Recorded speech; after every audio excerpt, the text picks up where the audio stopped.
Hi friends, welcome आप सभी का। नमस्कार, जोहार। Political science semester 1 Kolhan university major paper का आज हम लोग करने वाले हैं क्वेश्चन पेपर पिछले साल का।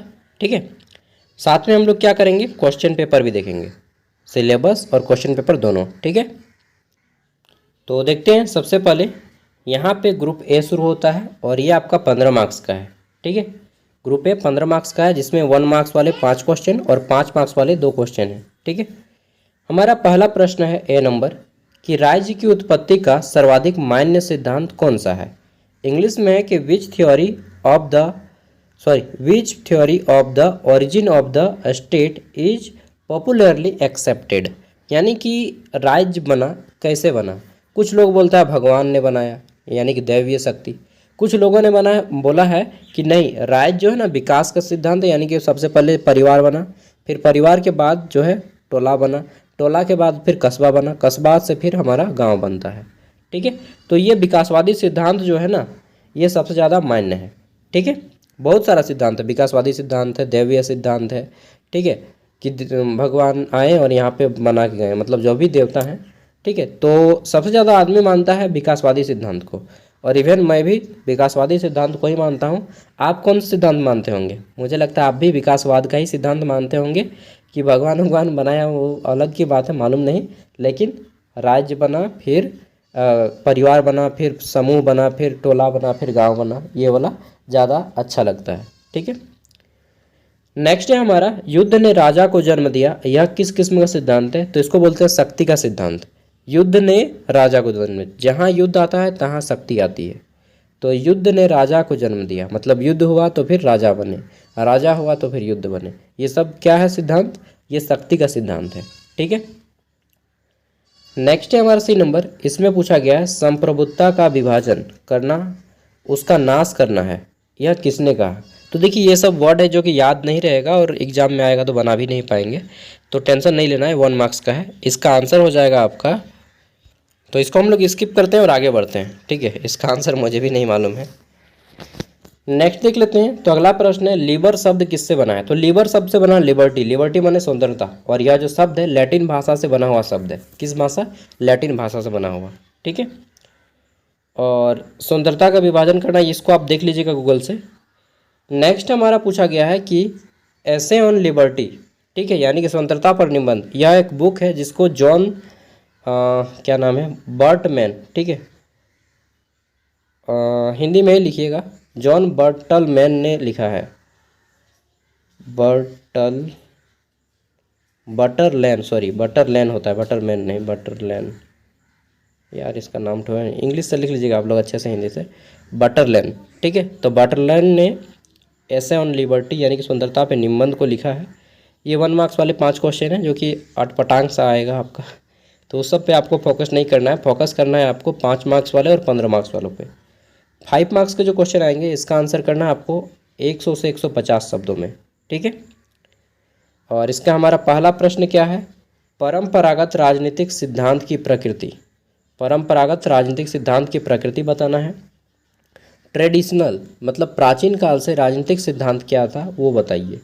ठीक है, और फिर हमारा तीसरा प्रश्न है स्वतंत्रता के रूप। तो स्वतंत्रता के बहुत सारे रूप हैं, जैसे कि प्राकृतिक स्वतंत्रता, ठीक, राजनीतिक स्वतंत्रता, सामाजिक स्वतंत्रता, धार्मिक स्वतंत्रता, ठीक है, और पेशा से संबंधित स्वतंत्रता मतलब व्यापार संबंधित, इसको हम लोग बोल सकते हैं आर्थिक स्वतंत्रता।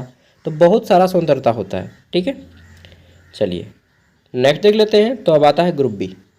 ग्रुप बी, इसमें आपको 15 मार्क्स वाले प्रश्न पूछे गए हैं और 15 मार्क्स वाले किन्हीं 4 को बनाना है। ठीक है, किन्हीं 4 को बनाइएगा, टोटल 6 को प्रश्न है, और 15 मार्क्स वाले प्रश्न का आंसर आपको 500 से 600 शब्दों के बीच में करना है। बहुत ज़्यादा हो जाएगा,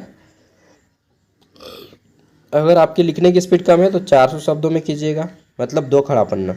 लिखने की स्पीड ज़्यादा है तो 3 खड़ा पन्ना, 3 खड़ा पन्ना मतलब 6 पेज, एक खड़ा पन्ना में 2 पेज होते हैं। ठीक है, पहला प्रश्न है हमारा यहाँ पे राजनीतिक सिद्धांत की प्रकृति और महत्व का वर्णन करें। ठीक है, discuss the nature and significance of political theory. राजनीतिक सिद्धांत की प्रकृति और महत्व, कि राजनीतिक सिद्धांत क्या है, क्यों इसको पढ़ा जाता है, क्या महत्व है इसको पढ़ने का। तो देखिए, हम लोग जितना भी करते हैं लाइफ में, एक तरह से बोलें कि पूरे देश को चलाने का काम पॉलिटिशियन ही करते हैं, चाहे अब वो अच्छे हों या बुरे हों। मैक्सिमम तो बुरे ही होते हैं ना।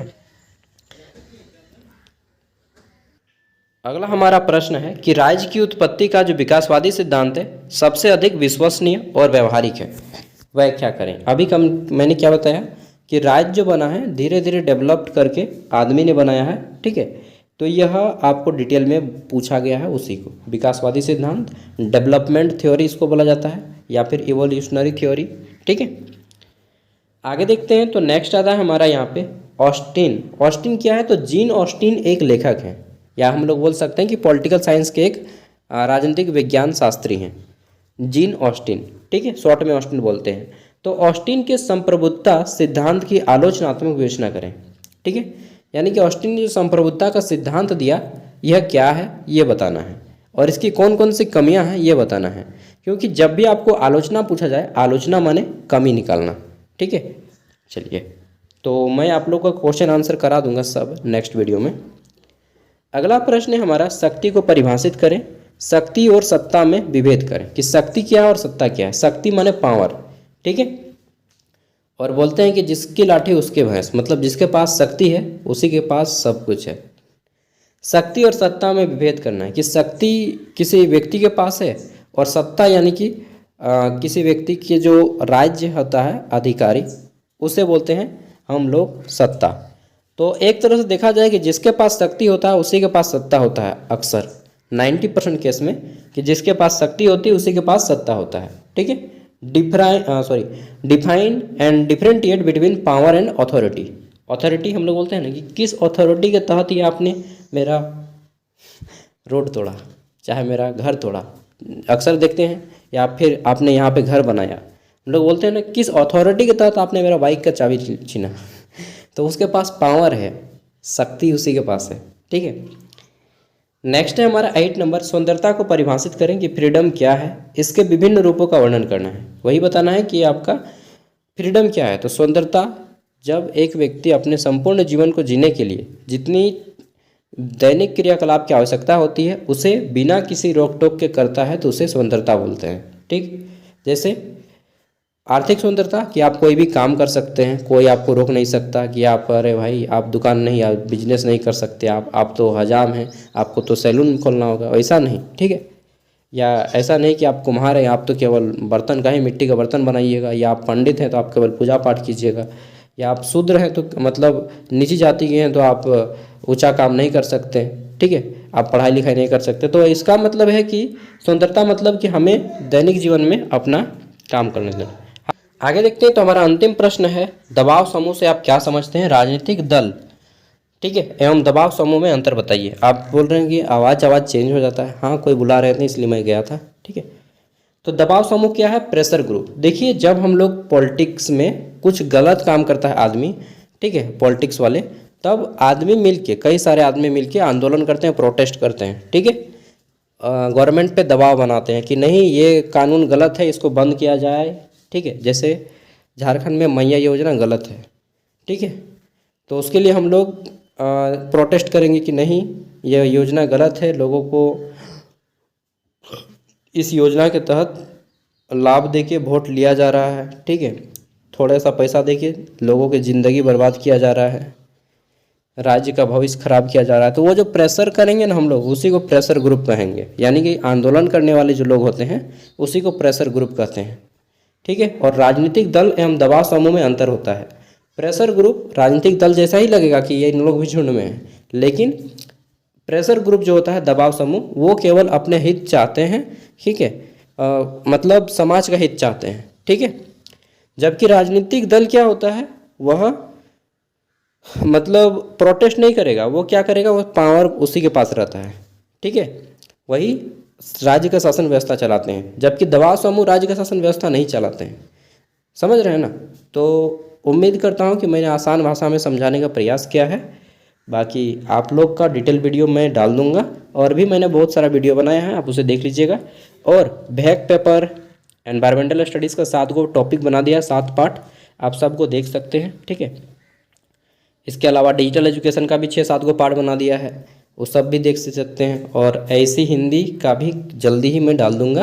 बाकी बहुत सारा मैंने भी डाला है, अंडरस्टैंडिंग इंडिया का भी डाला है, सबका देखिए फ्री में, ठीक है। और इसका PDF वीडियो का डिस्क्रिप्शन में है, तो वहाँ से भी आप इसे डाउनलोड कर सकते हैं।